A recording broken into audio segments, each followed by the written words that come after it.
Nathalie Ferrand-Lefranc. On va vous poser la question du reste d'Albi et peut-être aussi du tourisme et de la place du tourisme dont on a beaucoup parlé.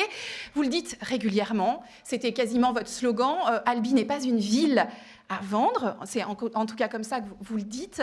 Ça veut dire quoi? Ça veut dire que vous, l'UNESCO, ça vous défrise, que vous n'en avez pas, enfin voilà, vous n'en avez pas envie? L'UNESCO est un projet très intéressant, est une réalité intéressante, mais ce qu'il y a, c'est que quand on mise tout sur l'UNESCO, on ne s'occupe pas du reste. Donc ce qu'on voit, je voulais revenir 30 secondes quand même sur la sécurité, parce que je voudrais répondre à M. Cabroni. Rapidement, parce que sinon on va trop déborder, vous ne pourrez pas...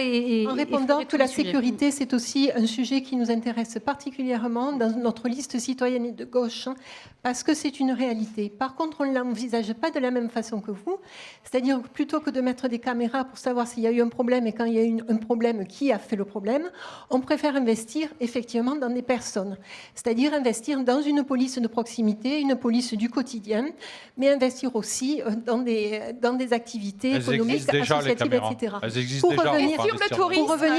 Pour revenir au tourisme et à la ville à vendre, effectivement, on a une économie qui s'est complètement transformée, 25 ans de droite, 25 ans, qui fait que maintenant on a une ville dont l'économie est centrée essentiellement sur le tourisme, sur l'immobilier, sur l'événement. Et tout ça, c'est en train de nous transformer en ville saisonnière. Or, une activité saisonnière, on ne peut pas, quand on est des Albigeois qui vivent au quotidien dans une ville, on ne peut pas avoir tous les services qu'on peut avoir. La ville ne s'arrête pas totalement l'hiver. Alors, la ville ne s'arrête pas totalement l'hiver, mais on aurait aimé, par exemple, et c'est dans notre projet qu'on s'occupe davantage de santé et de médecins. Il faut savoir qu'au niveau d'Albi, il y a un tiers des médecins qui a plus de 60 ans. C'est-à-dire que dans les 5 ans qui arrivent, on aura des médecins qui partiront à la retraite. Ça, c'est une question qui concerne le quotidien des gens. Le quotidien des gens, c'est les soins. Donc, pour ces soins-là, qu'est-ce qu'on peut faire? Et on sait que, par exemple, quand il y a eu la possibilité d'investir au niveau des logements des internes, ça n'a pas été fait. Par contre, il n'y a aucun problème pour investir effectivement dans une chicane dans le circuit. Donc nous, ce qui nous importe, c'est le quotidien des gens. C'est la même problématique pour le transport. C'est un transport qui ne permet pas effectivement de pouvoir vivre un quotidien de façon sereine. On va y revenir sur la circulation. Donc pour nous, c'est vraiment s'intéresser au quotidien des Albigeois. Sur ce circuit, alors il existe, ça serait vraiment de la gabegie de détruire un circuit. Par contre, il peut être utilisé à autre chose.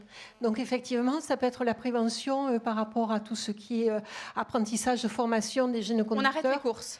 Nathalie Ferrand-Lefranc. Je n'ai pas dit arrêter les courses, par contre revenir à ce qui était en fait au départ et qui était compatible avec une vie correcte pour les habitants qui sont autour. Donc c'était 12 jours de circuit, de fonctionnement de circuit. Je pense que ce circuit, il ne faut pas non plus que ça soit l'arbre qui cache la forêt. C'est une problématique générale au niveau de la ville. Quand vous dites que la santé n'est pas une prérogative de la mairie, je suis désolée. Ce qui n'est pas une prérogative, c'est le soin. Par contre, la santé, oui. Et la santé, c'est à la fois l'urbanisme, c'est à la fois la mobilité. Mais le circuit, alors vous ne le fermez pas. On est d'accord pour vous. On ne détruit pas quelque chose qui existe. Par contre, on le réoriente. Frédéric Cabrolier. Juste un point sur la santé. Rapidement. Je suis quand même le maire qui a mis en place le contrat local de santé, qui a poursuivi le contrat local de santé mentale.